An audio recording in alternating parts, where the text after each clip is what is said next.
Okay, the last C10 update, we talked about how this frame was twisted and we were going to come up with a way to straighten it.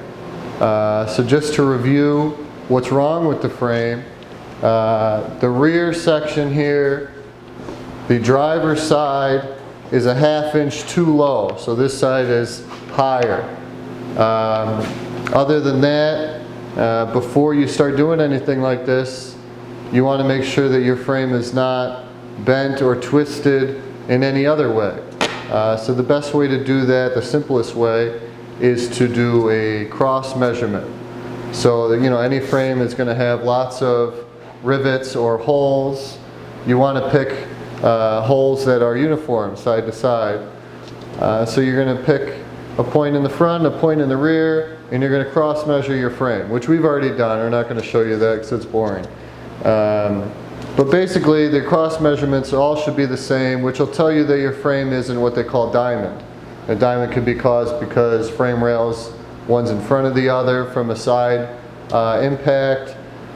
There's also what they call artificial diamond, where you can have a mash on one frame rail, which will cause what looks like a diamond. Either way, it'll show up when you start doing your cross measurements. This frame cross measures out fine. So our only issue is this is too low. So now I'll show you what we've rigged up to fix it. This is an I-beam that my buddy donated to the cause. This is 2 pieces of 1/4 inch C-channel welded together. So that's much more substantial than this frame. Not to say that this won't bend in some way during the force of this. So what we've done is we've put stanchions at points that we've deemed were square. So this flat section where the cab mounts is put level, front to back, side to side, and you can see the stanchions were put in. And the stanchions are like a block. They're going to protect it from going together, and the strain of pulling apart is handled by these big straps. So the frame is blocked and strapped down. The next square point on this frame is this cross member. So we've got, again, two straps on this one and a stanchion.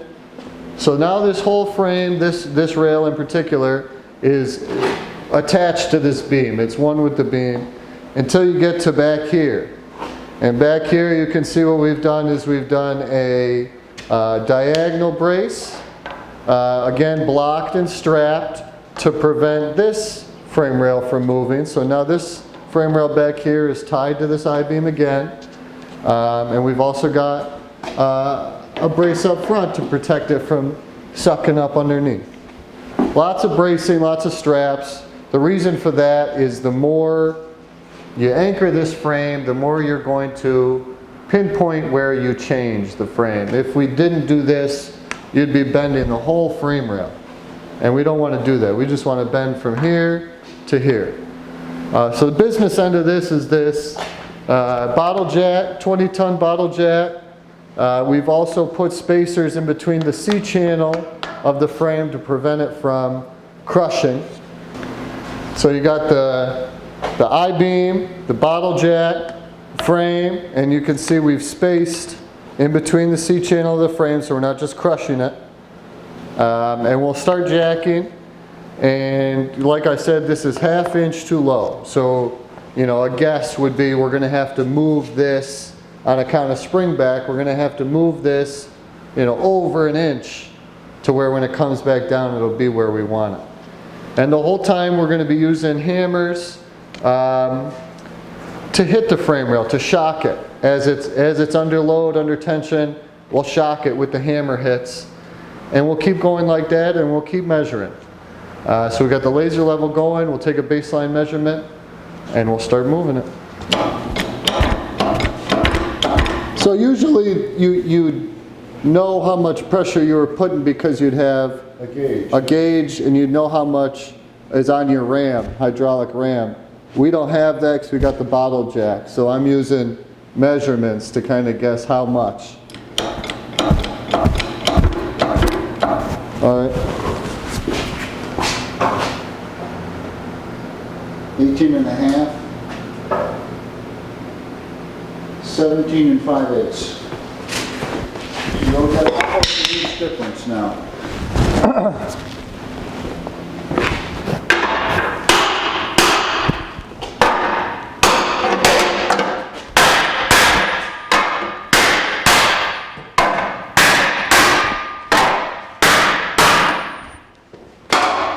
No, only this frame rail.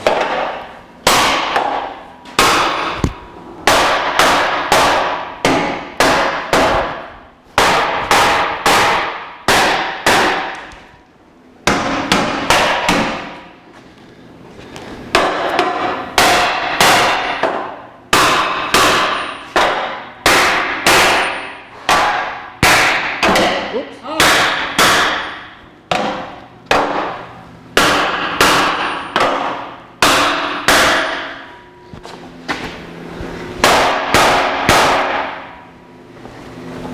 17 and 3/4 and 18 and 3/4. So the whole way. That's an inch. You want it, right? No, we gotta go more than that.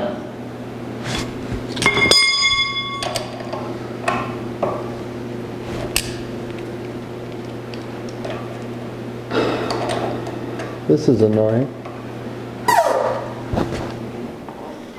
Well, you really saw it move when you let go of it. All right, try again.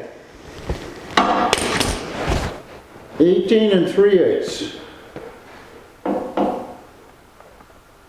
You went too far. Oh, no, it's not high enough again. It's 18 and 5/8. You're off a quarter. 1/4 inch. 1/4 inch. Pretty good. We were half inch off early. So the first adjustment, half an inch.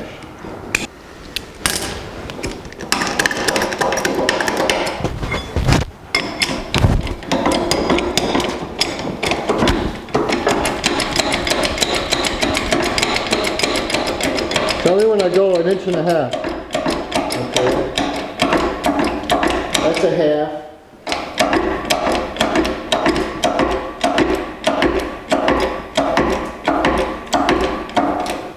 How much is that? It's 3/4. All right, no more. Almost an inch. No more.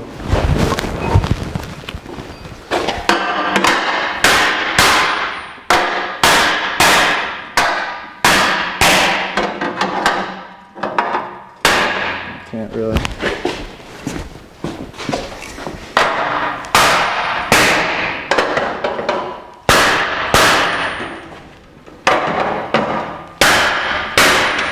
$18 and 3/8. 18 and 3/16. So this is too high? Still not high enough. No, that's too high. This is 18 and 3/8. So that's more than 3/16. So this is too low. This is too low. You got to go 3/16 of an inch.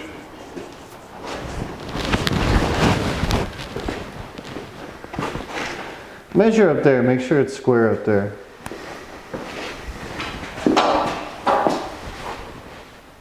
$21 and a half. 21 and a half. 21 and 3/8. 21 and 3/8 and a smidgen.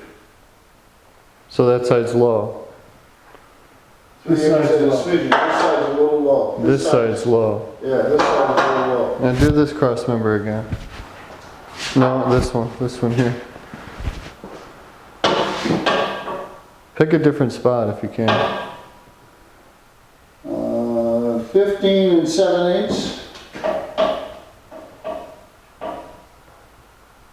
15 and 7/8.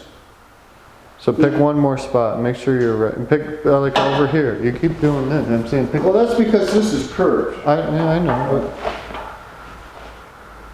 That's 15 and 3/4 and a smidgen. It's really 15 and something 16ths.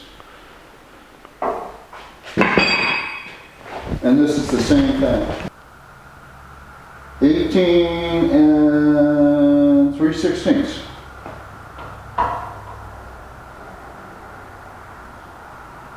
18 and 3/16. All right, good. Happy days. Let's do an X measurement one more time. Well, don't you want to bring it up a little bit? You just said they're the same exact measurement. Yeah. 18, 18, and... No, I don't like that spot. I like Well, I this. want to measure it here now. Okay. We're gonna cut that part of the frame off. That's right. No, that's right. It's right. All right, let's do a nice X measurement just to make sure we didn't mess anything up. Pick any spot you like.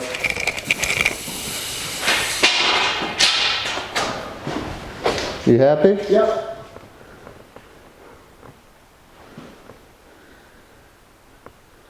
Okay.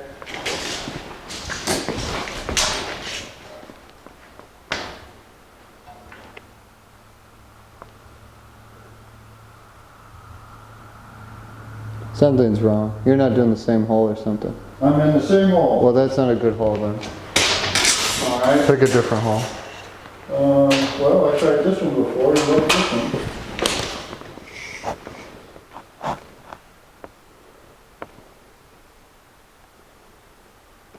Okay.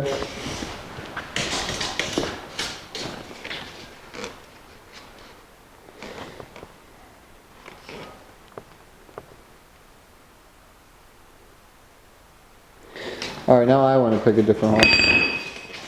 So you can stay where you're at. Keep your same.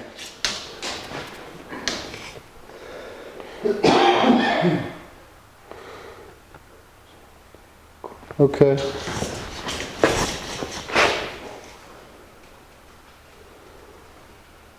Beautiful. Okay, to review. What we did was again, very important that we isolated where the damage was at. Otherwise, this would not have gone so quickly. It would have been a lot harder because you'd had to force this whole section. So making this isolated with the block and the strap made sure we were only bending what we wanted to. Also, you saw how tedious the measurement process is. If one thing changes square here, this is all for nothing. So we kept measuring. We put it under pressure, and you saw the shock in the frame. It's important to do that as well, otherwise you got to work way too hard. So after the jacking, this rear measures dead on. We're happy with that. A frame like this should have some tolerance in it, and we're where we like it. And the X measurement stayed nice. So I call this straightened, and we can move on to the next step of shortening it.